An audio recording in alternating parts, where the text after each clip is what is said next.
आज हम गणित के बारे में आप लोगों को बताएंगे, जैसे घनाभ घन बेलन शंकु गोल का क्षेत्रफल एवं आयतन निकालेंगे। तो देखते रहिए हमारे। यहाँ पर देखिए आकृति का नाम घनाभ है। तो हमने इसी घनाभ के आकृति का कुछ कागज का उपयोग करते हैं। सबसे पहले हम एक डब्बा ले लेते हैं घनाभ के आकार का, जिसकी लंबाई 8 सेंटीमीटर है, चौड़ाई 6 सेंटीमीटर है और त्रिज्या जो है 4 सेंटीमीटर है। इसका संपूर्ण क्षेत्रफल 208 वर्ग सेंटीमीटर आएगा, आयतन 192 घन सेंटीमीटर आएगा। अब कैसे आया? कागज की गत्ते से आपको प्रयोग करना है। ये है हमारा चित्र, ये एक प्रकार से घनाभ है कहना चाहिए। तो यहाँ पर देखिए ये इसका पहला फलक है। इसी तरह से इसके पीछे में भी होगा, यहाँ से लेकर के यहाँ तक इसका पहला फलक होगा।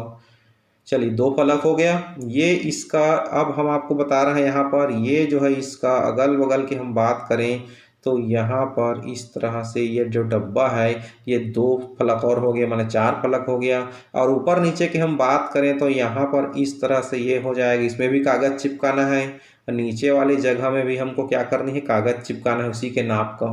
अब इसमें कागज चिपका करके उसका क्षेत्रफल निकाल लेंगे। इस तरह से 6 कागज चिपकाएंगे और 6 कागज के क्षेत्रफल को जोड़ देंगे तो इसका संपूर्ण पृष्ठ निकल जाएगा। इसका क्षेत्रफल ज्ञात करने के लिए हमें 6 आयताकार कागज या गत्ते का टुकड़ा लेना पड़ेगा, क्योंकि घनाभ में 6 आयताकार फलकें होती हैं।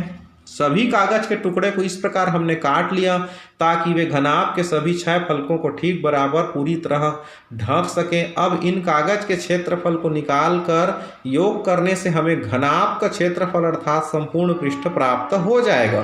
घनाभ के सम्मुख फलक की आकार 8 गुणी 4 सेंटीमीटर है। इस तरह 8 बाई 4 के 2 समान कागज के टुकड़े लेना होगा।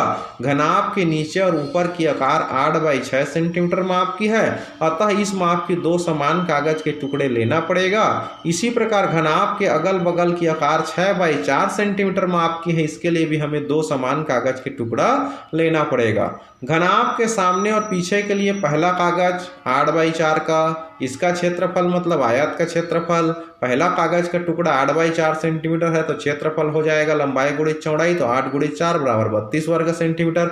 इसी प्रकार दूसरा कागज का टुकड़ा भी 8 बाई 4 सेंटीमीटर का होगा, दूसरा कागज 8 बाई 4 तो दूसरा कागज के क्षेत्रफल भी 32 वर्ग सेंटीमीटर आएगा। इसी प्रकार घनाभ के नीचे और ऊपर के लिए 8 बाई 6 के 2 कागज के टुकड़े लेते हैं। तीसरा कागज 8 सेंटीमीटर लंबाई है, चौड़ाई 6 सेंटीमीटर, तीसरा कागज का क्षेत्रफल 8 गुणित 6 बराबर 48 वर्ग सेंटीमीटर। चौथा कागज 8 सेंटीमीटर बाई 6 सेंटीमीटर, चौथा कागज का क्षेत्रफल 8 गुणित 6 बराबर 48 वर्ग सेंटीमीटर। इसी प्रकार अगल बगल के दीवारों के लिए 2 कागज के टुकड़े लेते हैं जो अगल बगल की दीवारों को ठीक पूरी तरह से ढक सके। पांचवा कागज है यहाँ पर 6 सेंटीमीटर बाई 4 सेंटीमीटर, पांचवा कागज के क्षेत्रफल लंबाई गुणित चौड़ाई तो 6 गुणित 4 बराबर 24 वर्ग सेंटीमीटर। छठवां कागज है 6 सेंटीमीटर बाई 4 सेंटीमीटर का, छठवां कागज के क्षेत्रफल लंबाई गुणित चौड़ाई तो 6 गुणित 4 बराबर 24 वर्ग सेंटीमीटर। अब इन सभी 6 कागज के टुकड़े का क्षेत्रफलों का योग करते हैं, तब पूरे घनाभ का संपूर्ण पृष्ठ का क्षेत्रफल हमें ज्ञात होगा।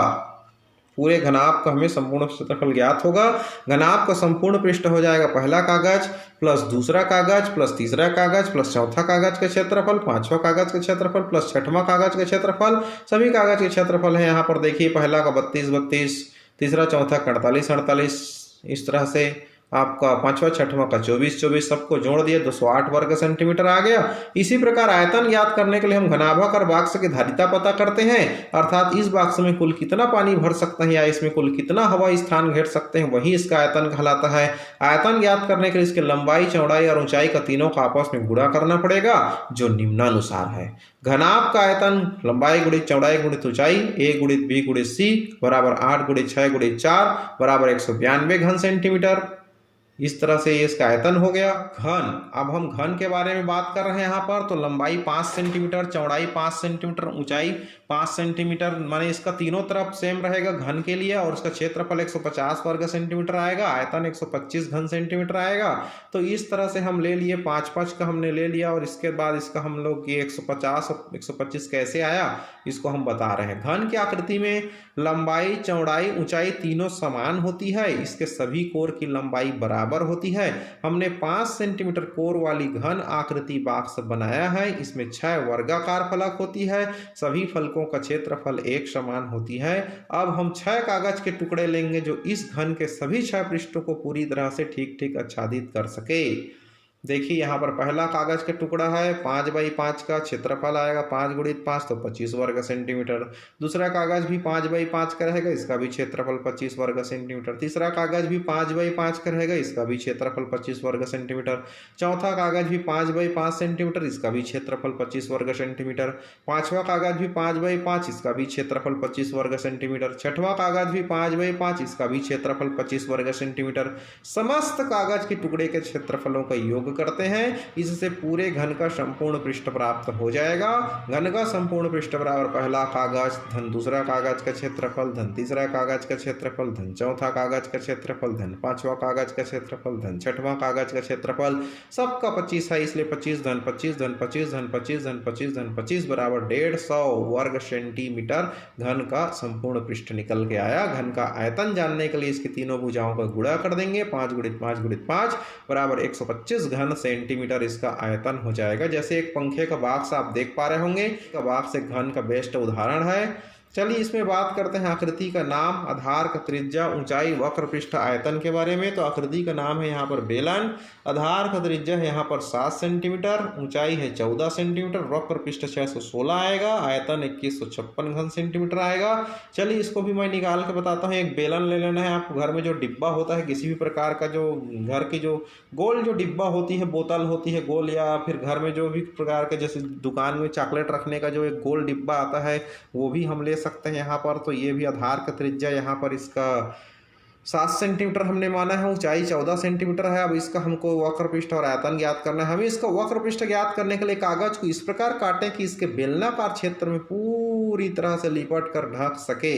तो फिर इस कागज को खोलने से यह आयताकार होगी, और इस आयताकार कागज का जो क्षेत्रफल होगा वही उस बेलन का वक्र पृष्ठ कहलाएगा। जैसे ये बेलन है, इसमें कागज को मैं लपेटूंगा कहना चाहिए, तो वो ऐसा लपेटूंगा। कागज की लंबाई 44 सेंटीमीटर लिया मैंने और ऊंचाई 14 सेंटीमीटर लिया। ये देखिए कागज को ऐसे गोल घुमा देंगे तो बेलन बन जाएगा। बस कागज को ऐसे गोल घुमा दीजिए, एक किनारे को दूसरे किनारे से जोड़ दीजिए, वक्राकार भाग बन जाता है, बेलन तैयार हो जाता है। बेलनाकार कोई डिब्बा घर में उपलब्ध हो तो इसका प्रयोग करें, या कागज को इसके ऊपर घुमाते हुए चिपकाएं और उस कागज का क्षेत्रफल ज्ञात करें। तो ये देखिए हमारे घर में एक बेलनाकार डिब्बा था कपड़े का। अब उसके ऊपर में हम लोग क्या करेंगे, कागज को मैं यहाँ पर गोल घुमा करके बिल्कुल इसके ऊपर मैं चिपका रहा हूँ। बेलन की ऊंचाई बना दिया और A4 पेपर को मैं इसके ऊपर चारों ओर घुमा करके मैं चिपका दिया यहाँ पर। इस बेलन का वक्र पृष्ठ बन जाएगा। अब देखिए यहाँ पर चित्र में जैसा मोड़ा हूँ वैसी मैं चिपकाऊंगा यहाँ पर। अब कागज का क्षेत्रफल बराबर हो जाएगा बेलन का पृष्ठ वक्र, आयत का क्षेत्रफल बराबर लंबाई गुणे चौड़ाई, 44 × 14 मतलब 616 वर्ग सेंटीमीटर। कागज को मोड़ने पर 14 सेंटीमीटर ऊंचाई वाला बेलन तैयार होती है, जिसकी आधार की त्रिज्या r बराबर 7 सेंटीमीटर। चेक करने के लिए आधार की परिधि बराबर कागज की लंबाई 2πr बराबर 44 या 2 × 22/7 × r बराबर 44। इस तरह से आप बना सकते हैं। यहाँ पर इस तरह से r का मान 7 सेंटीमीटर आ गया। बेलन का आयतन, बेलनाकार पात्र की धारिता, आधार का क्षेत्रफल गुणित ऊंचाई, आधार वृत्ताकार होती है अतः वृत्त का क्षेत्रफल गुणित ऊंचाई, πr² गुणित h पाई भर दीजिए। यहाँ पर r का मान 7 का वर्ग हो गया, यहाँ पर से 7 और ये 14 को हमने काट दिया, 22 × 7 × 2 तो 2156 घन सेंटीमीटर आ गया कहना चाहिए। ये इसका आयतन हो। सबसे पहले देखिए हमने ऐसा शंकु लिया जिसकी त्रिज्या ऊंचाई l है, शंकु की ऊंचाई 8 सेंटीमीटर है, शंकु की त्रिज्या r बराबर 6 सेंटीमीटर है, तो वक्र पृष्ठ 60 आएगा क्योंकि इसका एक फार्मूला है। एक ऐसे शंकु मॉडल कागज को मोड़कर, शंकु मतलब होता है जैसे आइसक्रीम का खोखा कोन, या फिर अनारदाना पटाखा, या जोकर की टोपी, या फिर किसी कागज के किनारे को मोड़ के दूसरा किनारा को नुकीला कर दीजिए, ये शंकुआकार बन जाते हैं। एक ऐसे शंकु का मॉडल कागज को मोड़कर बनाया जाता है जिसके आधार की त्रिज्या r बराबर 6 सेंटीमीटर, ऊंचाई h बराबर 8 सेंटीमीटर, त्रिज्या ऊंचाई l बराबर 10 सेंटीमीटर। शंकु का वक्र पृष्ठ πrl सूत्र होता है पाई × 6 × 10, मान भर दिए 10 × 60 पाई वर्ग सेंटीमीटर। शंकु का आयतन 1/3 πr² h। यही लिखना है आपको सब उत्तर जैसा मैं लिख रहा हूँ सेम टू सेम आप उतार दीजिए, आपको कोई टेंशन लेने की जरूरत नहीं है। इसका आंसर आ जाता है 120 पाई घन सेंटीमीटर, बिल्कुल सत्य है। अब इसके बाद आती है प्रश्न 11 का ही उत्तर में अब गोला आता है क्रमांक 5वां में। आकृति का नाम गोला, जैसे फुटबॉल है, टेनिस बॉल है। लंबाई गोले की त्रिज्या r बराबर 6 सेंटीमीटर है। गोले का संपूर्ण पृष्ठ 4 पाई r स्क्वायर 144 पाई वर्ग सेंटीमीटर आया। गोले का आयतन 4/3 पाई r त्रिघात फार्मूला से 288 पाई घन सेंटीमीटर आती है। चलिए अब इसमें बात करते हैं यहाँ पर ध्यान से। तो ये आपकी आती है, एक ऐसे गोलाकार पात्र लेते हैं जिसकी त्रिज्या r बराबर 6 सेंटीमीटर है। तो गोले का संपूर्ण पृष्ठ बराबर हो जाएगा 4 पाई r स्क्वायर बराबर 4 गुणित पाई गुणित 6 का वर्ग। 6 का वर्ग हो जाएगा 36, 36 में 4 का गुणा किए 144 वर्ग सेंटीमीटर। गोले का आयतन हो जाएगा एक बार 4/3 पाई r त्रिघात। r का मान 6 रख दिए, 3 बार 6 लिखे, 3 से 6 को काट दिए, 2 हो गया। सॉल्व किए इसको, 6 के 36, 36 दूनी 72, 72 चौक हो जाएगा आपका 288 पाई।